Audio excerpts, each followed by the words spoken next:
Hi friends, welcome to చిత్రం reviews channel. Hanu man ఈ cinema ఎన్ని వండర్స్ క్రియేట్ చేస్తుందో మనం చూస్తూనే ఉన్నాం. మరి ఫినామినల్ సక్సెస్ వెనుక చాలా కష్టాలు కూడా ఉన్నాయి. ఎవరైనా ఒక ఆర్టిస్ట్ సినిమా ఇండస్ట్రీలో ఒక్కసారి ఫేమస్ అయితే ఇక వాళ్ళకి సినిమా ఆఫర్స్ అనేవి ఈజీగా వస్తుంటాయి. మరి అలాంటిది చైల్డ్ ఆర్టిస్ట్ నుండి పెద్ద పెద్ద హీరోస్ లైక్ చిరంజీవి, పవన్ కళ్యాణ్, ఎన్టీఆర్ ఇలా ఆల్మోస్ట్ ఇండస్ట్రీలో ఉన్న ప్రతి పెద్ద హీరోతో స్క్రీన్ షేర్ చేసుకున్న చైల్డ్ ఆర్టిస్ట్ మన తేజ సజ్జా. అయినా కానీ తన సినీ కెరీర్ అంత సాఫీగా సాగలేదు. తనకి ఫస్ట్ ఛాన్స్ రావడానికి ఆయన ఆల్మోస్ట్ 5 years వరకు ఆడిషన్స్ ఇచ్చారంట. ఇది తన సినీ కెరీర్ స్టార్ట్ అవ్వడానికి పడిన కష్టాలైతే, ఇక హనుమాన్ సినిమా కోసం hero Teja and director Prasanth Varma పడిన కష్టాలు కూడా చాలానే ఉన్నాయి. ఈ మధ్య గ్రాటిట్యూడ్ మీట్లో వాళ్ళు చెప్పారు కూడా, ప్రొడ్యూసర్కి స్టోరీ చెప్పడానికి వెళ్ళినప్పుడు లేట్ నైట్ అయితే ప్రొడ్యూసర్ ఇంటి గేట్ లాక్ చేసి ఉంటే బయటికి రావడానికి గోడలు దూకడం, వాళ్ళని కుక్కలు తరమడం, అండ్ హార్డెస్ట్ థింగ్ ఈజ్ వాళ్ళ కార్ టైర్లో ఎవరో గాలి కూడా తీసేయడం. ఇక ఇండస్ట్రీలో ఉన్న పెద్ద హీరోస్తో సినిమా చేయాలని మన ప్రశాంత్ వర్మ పెద్ద హీరోస్కి స్టోరీ చెప్తే వాళ్ళు స్మూత్గా రిజెక్ట్ చేయడం, ఇలాంటి 1 కాదు 2 కాదు చాలానే కష్టాలు పడ్డారు.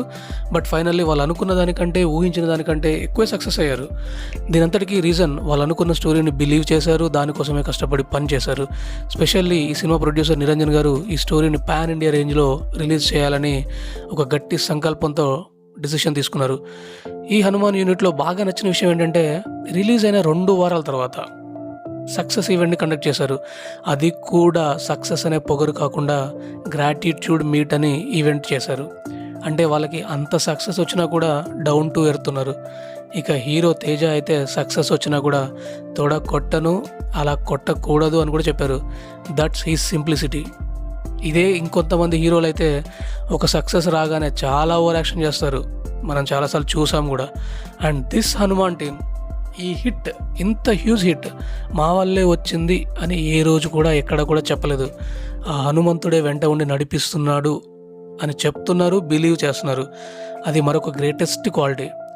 ఇదంతా పక్కన పెడితే ఇంత పెద్ద హిట్, ఒక 50 కోట్ల సినిమా, ఇంత పెద్ద స్కేల్లో గ్రాఫిక్స్, సూపర్బ్ ఫోటోగ్రఫీ, ఒక్కటేంటి అన్నీ బాగున్నాయి. అండ్ కలెక్షన్ వైజ్ కూడా ఇట్స్ ఎ హ్యూజ్ హిట్. ఒక 50 కోట్ల సినిమాకి 250 crores కలెక్షన్ అంటే మామూలు విషయం కాదు. అయినా కూడా మన తెలుగు ఫిల్మ్ ఇండస్ట్రీ నుంచి ఒక పెద్ద హీరో కానీ, డైరెక్టర్ కానీ, ప్రొడ్యూసర్స్ కానీ ఎవరు కూడా ఈ హనుమాన్ టీంని అప్రిషియేట్ చేయకపోవడం చాలా బాధాకరం. ఏదో 1-2 మాత్రమే అప్రిషియేట్ చేశారు.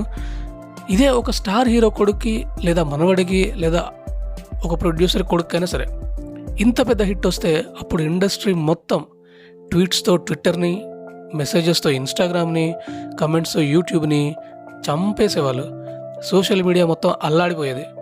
మరి ఆ హ్యూజ్ అప్రిషియేషన్ ఈ హనుమాన్ టీంకి ఎందుకు రావడం లేదు? మాట్లాడితే నెపోటిజం లేదు ఇండస్ట్రీలో అంటారు. మళ్ళీ వీళ్ళే ఇలాంటివన్నీ చేసి నెపోటిజం ఉందేమో అనే డౌట్ క్రియేట్ చేస్తారు. ఏదేమైనా big congratulations to Hanuman team. Prasanth Varma గారు ఒక హింట్ కూడా ఇచ్చారు. మేబీ రవితేజ గారు ఒప్పుకుంటే ఆయనతో ఒక సినిమా ఉండొచ్చు. అలాగే ఇంకా పెద్ద పెద్ద హీరోలందరూ కూడా ఈ సినిమాటిక్ యూనివర్స్లో భాగం కావాలని కోరుకుంటూ ప్రశాంత్ వర్మ గారికి స్పెషల్లీ కంగ్రాచులేట్ చెప్తూ, ఈ సినిమాటిక్ యూనివర్స్లో ఇలాంటి వండర్స్ ఇంకెన్నో రావాలని కోరుకుందాం. ఇది ఫ్రెండ్స్ ఈరోజు వీడియో. ఈ వీడియో మీకు నచ్చితే లైక్ చేయండి, కమెంట్ చేయండి. మా ఛానల్ ఇప్పటివరకు సబ్స్క్రైబ్ చేసుకోకపోతే సబ్స్క్రైబ్ చేయండి. మీ ఫ్రెండ్స్ అండ్ ఫ్యామిలీకి షేర్ చేయండి. Thank you for watching.